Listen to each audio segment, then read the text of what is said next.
우리 서로 반갑게 한번 인사하겠습니다. 하나님이 당신을 진짜 사랑하십니다.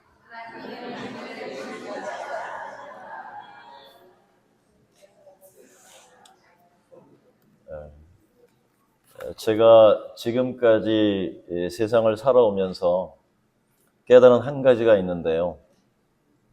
부모는 왜 자식에게 그렇게 한없이 관대할까 하는 것입니다. 자식에게는 부모가 없다는 말처럼 부모는 자식의 요구를 거절하지 않고 먹고 싶은 거, 또 입고 싶은 거, 사고 싶은 것이 있다고 하면 키우던 소라도 팔고 공부시키고 또 집을 팔아서라도 자식들의 요구를 들어줄까. 부모 버리는 자식은 봤어도 자식 버리는 부모는 잘 보지 못한 것 같고, 자식에게 모든 것을 다 주어도 부모는 전혀 아깝다고 생각하지 않는 이유는 뭘까? 다른 사람에게 주는 거는 좀 생각하면서 주는데 왜 자식에게는 아무런 조건 없이 그냥 모두 다 줄까? 제가 깨달은 것은 자식이란 부모의 존재가 투영된 미래에 살아줄 또 다른 나는 비록 죽지만 미래에 부모의 존재가 투영된 미래에 살아줄 또 다른 나라고 생각하기 때문이 아닐까. 그래서 자식이 원하는 것이라면 내가 감당할 수 없어도 책임져 주려고 하는 것이 부모라는 생각을 했습니다. 그러면서 드는 생각이 우리 부모의 이러한 마음이 참 하나님을 닮았구나 라는 생각을 했습니다. 이런 마음이 하나님께서 자녀된 우리를 사랑하는 방식이구나 라고 깨닫게 됩니다. 저는 이 같은 하나님의 마음을 오늘 말씀 속에서도 발견합니다. 자신의 모든 것을 다 주고 싶으셨던 하나님은 그렇게 아브라함을 부르시고 그에게 복을 주신 하나님, 오늘 아브라함과 더불어서 피로 언약을 맺고 계신다는 겁니다. 오늘 말씀을 통해서 하나님께서 아브라함에게 무엇을 약속하셨는지 먼저 살펴보고, 둘째, 하나님과 아브라함 사이에 맺은 언약의 방식이 무엇인지, 그리고 마지막으로 언약의 구체적인 내용이 무엇인지 살펴보므로 받은 은혜를 여러분과 함께 나누고자 합니다. 여러분, 먼저 살펴볼 것은 하나님께서 아브라함에게 주신 약속이 무엇이었는가 하는 겁니다. 7절 말씀에 보면 또 그에게 이르시되 나는 이 땅을 네게 주어 소유를 삼게 하려고 너를 갈대아 우르에서 이끌어낸 여호와니라 라고 말씀합니다. 하나님께서는 아브라함에게 밤하늘의 별들을 네가 셀 수 있느냐라고 말씀하시면서 그렇게 셀 수 없는 자녀를 너의 자손으로 주시겠다 약속하셨고, 그리고 아브라함이 여호와를 믿으니 여호와께서 이를 그의 의로 여겨주셨다라고 성경은 기록하고 있습니다. 그리고 이어서 또 오늘 말씀하시는 것이 나는 이 땅을 네게 주어 소유를 삼게 하려고 너를 갈대아인의 우르에서 이끌어내었다라고 말씀하고 계십니다. 그렇다면 여러분, 지금까지 아브라함에게 주시겠다고 약속한 것은 무엇과 무엇입니까? 자손과 땅입니다. 따라해보세요. 자손과 땅. 크게 땅. 땅 안 좋아하는 분 없죠? 갈대아인의 우르에서 이끌어내신 이유라고 하나님께서 말씀하신 겁니다. 그렇다면 결과적으로 하나님께서 아브라함을 부르신 분명한 목적이 무엇일까? 그것은 아브라함 한 사람을 통해서 이스라엘이라고 하는 한 민족, 한 국가를 만드시기 위해 아브라함을 부르시고, 그리고 그에게 오늘 두 가지를 약속하신 겁니다. 여러분, 그러면 국가의 3대 요소가 무엇이죠? 오늘 학교에서 공부를 잘 하셨는지 물어보겠습니다. 국가의 3대 요소가 뭡니까? 국민과 영토와 주권. 다 안다는 듯이 우리 자녀들이 얘기하네요. 그죠? 자, 나라의 3대 요소가 뭐냐면 국민, 그 다음에 백성이 있어야 되고 땅이 있어야 되고 그 다음에 주권이 있어야 한다는 겁니다. 자, 하나님께서는 한 민족을 만드시려고 아브라함에게 두 가지를 약속하셨습니다. 하나는 별처럼 많은 후손들과 그리고 이 땅을 너와 후손들에게 주시겠다는 땅에 대한 약속. 자, 이후에 이스라엘이 애굽에 내려갔다가 한 민족을 형성한 후에 다시 약속의 땅 가나안으로 돌아올 때는 하나님께서 그 주권을 주심으로 말미암아 완전한 이스라엘 공동체 한 국가를 하나님께서 허락하셨습니다. 만약 오늘날 여러분 중 누구에게 만약 하나님께서 수를 부르셔서 예수야, 내가 너희에게 너를 큰 민족을 만들어 주고 그리고 너를 통해서 한 국가를 만들겠다라고 하시면 수는 마음이 어떨 것 같아요? 할렐루야. 여러분은 어떠실 것 같습니까? 시간이 걸리겠지만 하나님께서 넓은 땅도 주시고 그리고 자손도 많게 해주실 것이고 필요한 모든 것을 다 공급해 주시겠다라고 하면 우리 수가 조금 전에 손을 들고 할렐루야 했던 것처럼 우리는 할렐루야 해야 되는 겁니다.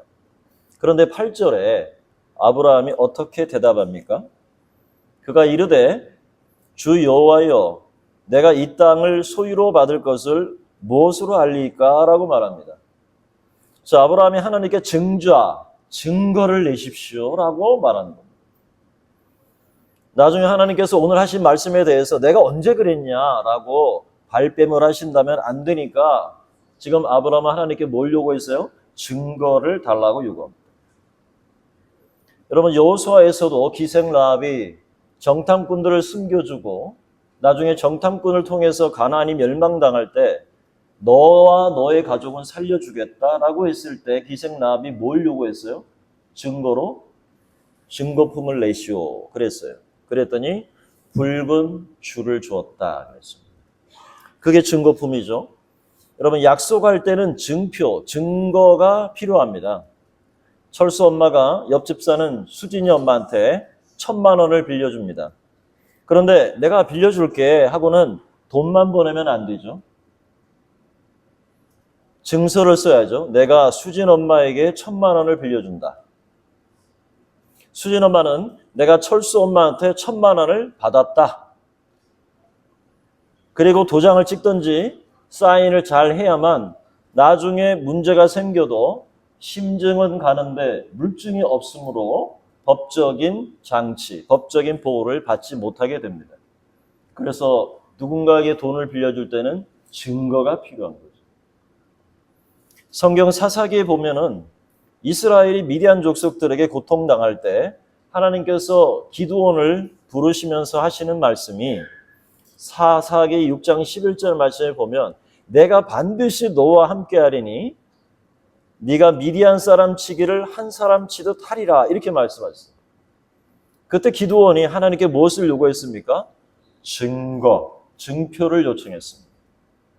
그 증표가 뭐였냐? 아무리 하나님이시라도 하신 말씀을 내가 어떻게 믿습니까? 그러면서 만약에 내 손으로 이스라엘을 구원코자 하신다면 증거를 주셔야 합니다. 그리고는 이렇게 말합니다. 양털 한 뭉치를 타작마당에 둘 건데 다른 모든 땅은 마르는데 그 양털만 이슬이 맺혀서 있게 해주시면 제가 믿겠습니다. 기드온이 그날 아침에 기다렸습니다. 그랬더니 그 다음날 아침에 진짜 양털만 이슬이 내려서 촉촉하고 나머지 주위의 땅은 다 말라있던 겁니다.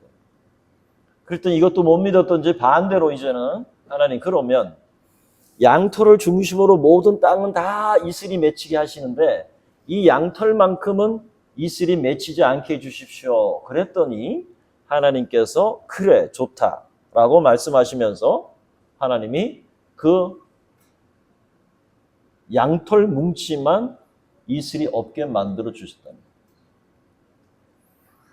자, 그래도 못 믿었던지 그죠? 하나님 앞에 그런 조건을 내세우면서 증거를 요구했던 이 기드온의 요구대로 하나님께서 이루어 주셨습니다. 그래서 결국은 하나님께서 말씀하신 대로 기드온이 이 미디안 족속을 진멸할 수가 있었습니다. 오늘 아브라함에게 많은 자손을 줄게, 그리고 이 땅을 줄게, 네 소유가 되게 하겠다 약속하셨지만 아브라함은 내가 이 땅을 소유할 줄을 내가 어떻게 합니까?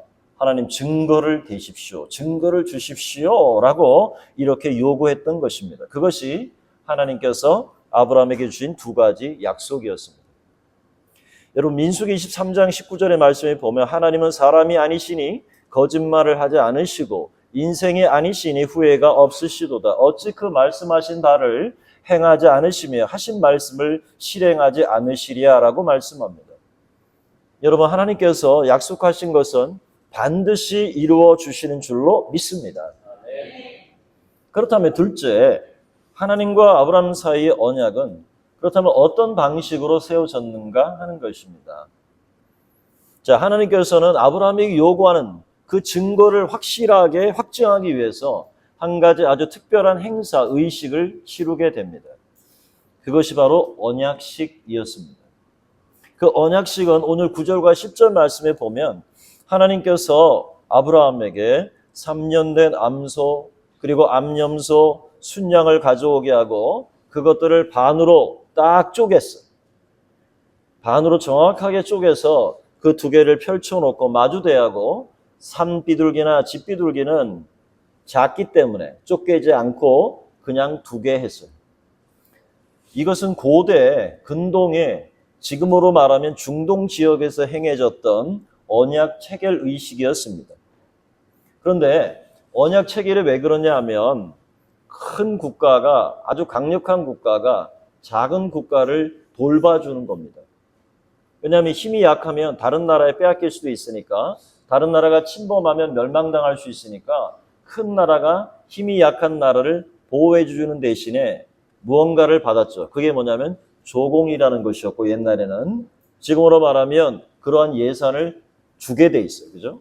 그것은 어떻게 보면 큰 국가가 힘이 약한 나라를 지키기 위한 당연한 처사였어요. 그런데 그 두 나라가 서로 언약을 맺을 때 그 고기를 이렇게 소나 염소나 양이나 반을 딱 잘라요.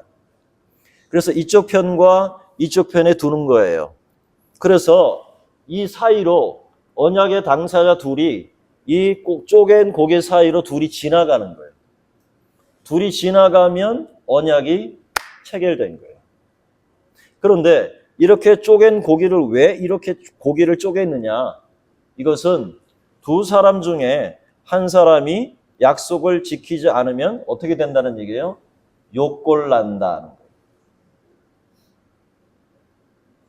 거예요. 네, 이게 아주 심각한 거예요. 이 언약 체결이라고 하는 것은 자기의 생명을 담보로 하는 겁니다. 만약에 이렇게 행하지 않으면 이렇게 죽는다. 우리 둘 중에 하나는 죽어야 된다라고 하는 것이 이 언약 체결식의 방식이었어요. 그런데 이런 언약식의 특이한 점이 하나가 이렇게 언약을 맺은 두 사람이 이렇게 지나간다고 말했어요. 그죠? 그만큼 언약을 하는 당사자들의 책임이 얼마나 큰지를 보여주는 서로 약속한 것은 어떻게 반드시 지켜야만 한다는 상징적인 행위였다는 겁니다. 이렇게 하나님과 아브라함 사이에 맺은 언약이 이처럼 준엄하고 내가 너에게 후손과 그리고 이 땅을 주겠다라고 하는 그 증거가 이 언약식을 통해서 약속을 반드시 하나님께서 지키겠다라고 하는 그 언약의 표현이었던 겁니다. 그런데 하나님께서는 아브라함에게 주신 두 가지 약속을 이렇게 지키겠다고 말씀하시면서 17절의 말씀에 보면 놀라운 사실이 있습니다. 자, 우리 17절 말씀 한번 다 같이 한번 읽어볼까요? 시작.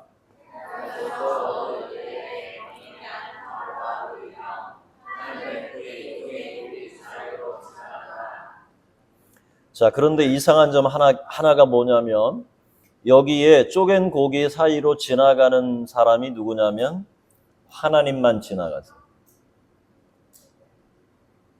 자, 쪼갠 고기 사이로 하늘에서 풀무 같은 것이 보이면서 화로 같은 것이 보이면서 그곳에서 불이 쫙 내려오면서 쪼갠 고기 사이로 훅 하고 지나가요.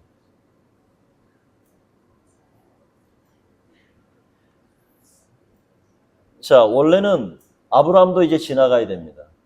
그런데 하나님 한 분만 그 쪼갠 고기 사이로 지나갔습니다. 예레미야 34장 18절 20절 말씀에 보면 제가 읽어드릴게요.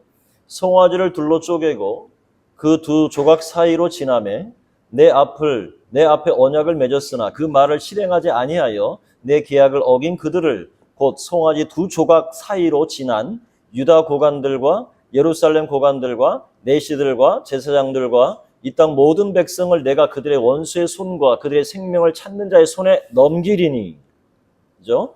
그들의 시체가 공중의 새와 땅의 짐승의 먹이가 될 것이다 라고 말합니다. 따라서 하나님과 언약식을 하는 아브라함도 그 쪼갠 고기 사이로 하나님의 불도 지나가야 되고, 그리고 아브라함도 지나가야 됨에도 불구하고 누구만 지나갔다는 거예요? 하나님께서만 불로 지나가셨다는 겁니다. 여러분 이상하지 않습니까? 왜 하나님 홀로 지나가셨을까요? 하나님 홀로 지나가신 것은 이 언약의 성취가 인간이 아니라 전적으로 하나님께 달려있다는 사실을 보여주고자 하셨기 때문입니다. 이 언약의 핵심은 하나님이 하실 수 있는 일이고, 인간은 부정하고 인간은 연약해서 내가 지킬 수 없을지라도 하나님 자신이 스스로 언약에 매이시고 그곳에 불로 지나가심으로 말미암아 언약을 세우셨다는 겁니다. 이 언약의 성취는 궁극적으로 하나님의 책임이라는 겁니다. 저는 이 부분에서 너무도 크신 하나님의 위대한 사랑을 목격합니다. 여러분, 하나님께서 제안하신 이 언약, 그 언약을 위해서 서로 죽음을 각오하고 그 언약을 지켜내야 하는데, 하나님은 이 약속을 이루시기 위해서 하나님 홀로 쪼개신 고개 사이로 지나가신 겁니다. 즉 아브라함이 이 언약을 믿고 순종하면 하나님께서 이 언약을 이행하시겠다는 것입니다.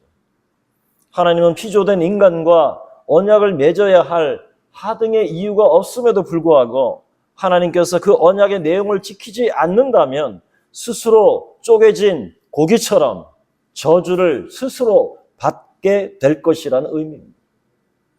하나님께서 이렇게 쪼갠 고기 사이를 두고 지나가시는 것은 내가 반드시 내 생명과 내 이름을 걸고 지키겠다고 하는 하나님의 약속이었습니다. 여러분, 이것이 신약의 예수님의 십자가 사랑입니다.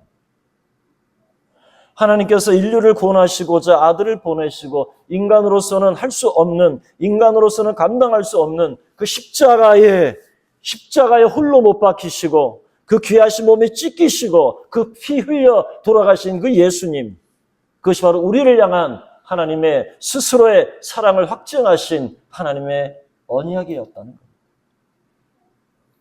예수님께서 제자들과 마지막 만찬을 나누시면서 이렇게 말씀하셨습니다. 누가복음 22장 19절 말씀에 저녁 먹은 후에 잔도 그와 같이 하여 이르시되 이 잔은 내 피로 세우는 새 언약이니 곧 너희를 위하여 붓는 것이라. 여러분, 예수님께서 십자가에 흘리신 피로 새로운 구원의 언약을 우리에게 세워주신 것입니다. 하나님의 약속은 우리의 능력이나 우리의 행위에 달려있는 것이 아니라 하나님의 신실함, 하나님의 그 언약에 충실한 그 하나님께 있다는 것을 우리는 깨닫습니다. 이것이 하나님과 아브라함 사이에 피로 맺으신 언약의 방식이었다는 겁니다. 비록 아브라함은 무너질지 모르고 비록 아브라함은 그것을 언약을 수행하지 못한다 할지라도 하나님은 당신이 스스로 언약의 핵심이 되고 언약의 주체가 되어서 내가 이 반드시 언약을 너를 위해 지킬 것이다 라는 하나님의 행위였다. 자, 마지막으로 그렇다면 그 언약의 구체적인 내용은 무엇일까 하는 겁니다. 자, 하나님께서 아브라함에게 언약을 맺으시면서 아브라함에게 후손들에게 장차 임하게 될 미래의 일들을 알려주십니다. 그 내용을 우리가 살펴보려고 합니다. 자, 그것은 한 사람, 너 아브라함을 통해서 내가 네게 약속한 대로 모든 민족이 너로 말미암아 복을 받게 될 것이라. 그 과정을 어떻게 하나님께서 준비하실지 앞으로 일어날 미래의 일들을 하나님이 아브라함에게 언약을 통해서 들려주시는 겁니다. 지난번 말씀드린 대로 데칼코마니, 아브라함은 이미 민족의 대표로서 애굽에 내려갔다가 올라왔습니다. 뿐만 아니라 가나안 전쟁에 뛰어들어서 승리하고 전쟁을 끝내고 아브라함은 돌아왔습니다. 아브라함은 이미 애굽과 가나안 전쟁을 이미 경험하게 하신 하나님께서 아브라함의 미래에 일어날 일들을 상세하게 설명해 주실 때 그것이 무엇인지 다 알았다는 거예요. 13절을 보세요. 13절. 자, 한번 읽어볼까요? 시작. 여호와께서 아브라함에게 이르시되 너는 반드시 알라 네 자손이 이방에서 계기되어 그들을 섬기겠고 그랬습니다. 자, 여러분. 오케이. 거기까지. 자, 여기 이방에서 계기된다는 말은 이방이 여기 어딜까요? 이방. 여기서 이방은 어디일까요? 이방은 바로 아브라함이 내려갔다 온 애굽입니다. 그 애굽에서 계기되겠다는 말이고 그 다음에 그들은 몇 년 동안 자손을 괴롭게 한다고요? 400년 동안. 이게 무슨 말입니까? 이스라엘 백성이 애굽에 내려가서 결국에 애굽의 종살이를 통해서 고통받고 괴롭힘을 당한다는 겁니다. 여기까지 이해되셨어요? 자, 그 다음에 보세요. 14절 뭐라 그럽니까? 그들이 섬기는 나라를 내가 어떻게 한다고요? 징벌할지며 그랬습니다. 여러분, 하나님께서 애굽에 이스라엘 백성을 구원하시고자 어떻게 징벌하셨죠? 몇 가지 재앙? 그렇죠. 제가 항상 물어볼 때는 모르면 무조건 열 그러면 됩니다. 자, 하나님께서 이스라엘 백성에게 몇 가지의 계명을 주셨죠? 할렐루야. 자, 하나님께서 10가지 재앙을 통해서 그들이 섬기는 나라를 내가 징벌하겠다 하시고, 자, 그 다음에 보세요. 그 후에 네 자손이 큰 재물을 이끌고 나오리라 그랬어요. 그죠? 이 말씀이 출애굽기 12장 35절의 말씀에 보면 이스라엘 백성이 나올 때 뭘 가지고 나오냐면 은금과 폐물과 의복을 가지고 나오게 됩니다. 왜 그런지 아세요? 이 은금과 이 보석과 이러한 폐물들은 결국 하나님께서 이스라엘 백성과 함께 언약을 맺고 함께 들어가 살 집인 성막을 지을 때 들어갈 물질들이었습니다. 그것을 미리 준비하신 거예요. 물론 출애굽기 32장에 금송아지를 만들어서 하나님 앞에 큰 언약을 파괴하는 바람에 혹독한 심판을 치르지만 어쨌든 애굽에 있던 그 수많은 은금과 폐물들을 가지고 나올 수 있었다는 겁니다. 그게 지금 누구에게 말씀하신 거예요? 이미 아브라함에게 약속하신 거예요. 왜요? 아브라함은 이스라엘의 민족의 대표이고 아브라함에게 너의 후손과 땅을 주겠고 네가 돌아오는 날에는 내가 주권을 통해서 가나안의 한 민족을 이루게 하시겠다는 약속 때문에 이것을 미리 다 보여주신 거예요. 하나님이 미리 다 보여주신 거예요. 자, 15절에 보세요. 16절에 네 자손은 4대 만에 이 땅으로 돌아오리니 그랬어요. 그죠? 자, 여기에 네 자손이 4대 만에 어디로 다시 돌아온다는 말이 될까요? 어디로? 아브라함이 서 있는 바로 이 땅. 거기가 어디예요? 가나안 땅. 그러면 이미 아브라함에게 하나님께서 먼 미래의 일을 다 말씀하신 거예요. 그게 뭐예요? 아브라함의 아들 이삭, 이삭의 아들 야곱, 야곱의 12아들, 결국 70명이 애굽으로 내려가서 거기에 멀티플라이, 엄청나게 많은 자손들이 거기서 번성하고 나중에 60만 이상 되는 20세 이상의 전쟁 가용 병력이 60만과 아이들 다 포함하면 200만이 되어서 그 광야길을 거쳐서 어디로 와요? 약속의 땅 여호수아 시대에 가나안 땅으로 들어오는 거예요. 그걸 말씀하신 거예요. 그걸 돌아온다고 말씀하신 거예요. 그런데 자 보세요. 이는 아모리 족속의 죄악이 아직 가득 차지 아니함이라. 그러면 아모리 족속의 죄악이 찬다는 말이에요? 안 찬다는 말이에요? 앞으로? 찬다는 말이에요. 아직 안 찼다는 거예요. 근데 찬다는 말이에요. 그때까지 가나안 심판이 미루어질 거다라는 거예요. 아모리 족속의 죄악이 아직 가득 차지 아니었기 때문에 그 죄악이 차는 날이 바로 심판의 날인데 바로 그때가 이스라엘이 여호수아 장군을 통해서 그 땅을 심판하는 날이었다는 이야기예요. 이걸 지금 하나님께서 미리 다 아브라함에게 다 언약을 하시면서 그 언약이 앞으로 어떻게 이루어질 거다라고 네가 증거를 요구했지? 그래, 내가 증거를 다 보여주마. 그러면서 하나님이 쫙 펼쳐서 그에게 설명을 해주는 거예요.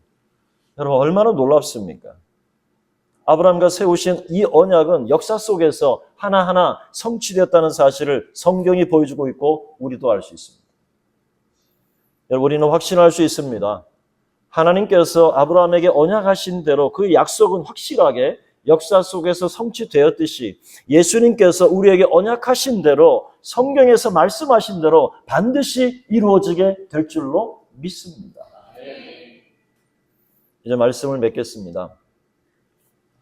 여러분, 부모가 자식에게 한없이 관대한 것은 자식은 부모 자신이 투영된 미래의 또 다른 나의 실존이기 때문에 그렇습니다. 하나님께서는 아브라함에게 그렇게 큰 상급을 베푸셨고 그에게 하늘의 별처럼 많은 자손을 주겠다, 이 땅을 내게 주겠다 약속하셨습니다. 아브라함은 그 증거를 요구했습니다. 하나님께서는 그 피로 언약을 세우셨습니다. 하지만 쪼갠 고기 사이로 하나님께서만 지나가심으로 말미암아 그 언약의 모든 책임을 홀로 지실 것을 드러내셨습니다.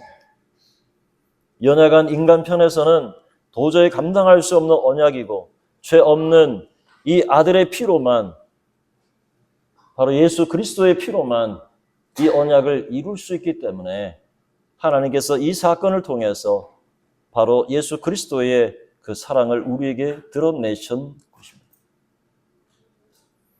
인간과 언약을 세우실 하등의 이유가 없으신 하나님은 스스로 인간이 되셨고 십자가에 오르셔서 몸을 찢으시고 그 피를 통해 우리를 향한 사랑을 확증하신 것입니다. 여러분, 아브라함과 세우신 하나님의 언약은 모든 민족이, 모든 열방이 복을 받게 하신 약속입니다. 오늘 예수를 구주로 믿고 영접함으로 말미암아 우리가 하나님의 자녀가 된 것도 바로 아브라함과 세우신 이 언약 위에 있다는 사실을 우리는 기억해야 합니다. 이제 바라기는 우리도 신실하신 하나님을 신뢰함으로 하나님의 약속이 때로는 더디 이루어지는 것처럼 보일지라도 아브라함과 맺으신 이 하나님의 언약이 역사 속에 성취되었던 것처럼 오늘 우리에게 주신 하나님의 이 약속을 붙들고 여러분 흔들리지 않는 믿음을 가지고 우리가 하나님 앞에 살아내는 저와 여러분의 삶이 될 수 있기를 주님의 이름으로 축원합니다. 아멘. 우리 말씀을 생각하면서 잠시 우리 결단하며 기도하겠습니다. 하나님은 우리를 향해서 놀라운 계획과 사랑을 드러내셨습니다. 하나님은 인생과 언약을 맺을 하등의 이유가 없습니다. 그러나 허물과 죄로 죽었던 우리를 살리시고자 우리를 죄에서 구원하시고 마귀의 종된 곳에서 우리를 자유케 하시고자 아브라함의 언약을 통해서 예수 그리스도를 보게 하십니다. 쪼갠 고기 사이로 홀로 지나가시는 건 하나님이셨습니다. 하나님이 이것을 이루시고 이것을 마치겠다는 약속이었습니다. 이게 웬 은혜입니까? 웬 하나님의 사랑입니까? 오늘 우리가 하나님 앞에 고백할 때 주님의 은혜를 감사합니다. 하나님 오늘 이러한 언약의 방식으로 아브라함을 축복하시고 오늘 예수 그리스도를 통해 구원하신 그 은혜를 우리가 생각하며 때로는 하나님의 약속이 더딘 것 같고 때로는 하나님의 그 언약하신 말씀이 내게 다가오는 것이 너무 느린 것 같고 때로는 실망하고 때로는 절망할지라도 오늘 하나님의 약속을 믿고 끝까지 순종하며 의심치 않고 하나님의 약속을 붙들고 살아내기를 소망합니다. 주님 우리를 인도하시고 도와주시고 성령께서 역사해 달라고 우리 시간 조용히 하나님 앞에 우리 함께 기도하며 결단하며 나아갑니다. 기도드립시다. 하나님 아버지 감사합니다. 오늘도 하나님 우리 가운데 은혜를 베풀어 주시고 하나님 아브라함에게 주신 이 철저한 언약을 통해서 우리를 사랑하시고 우리를 베푸신 그 은혜를 인하여 감사합니다.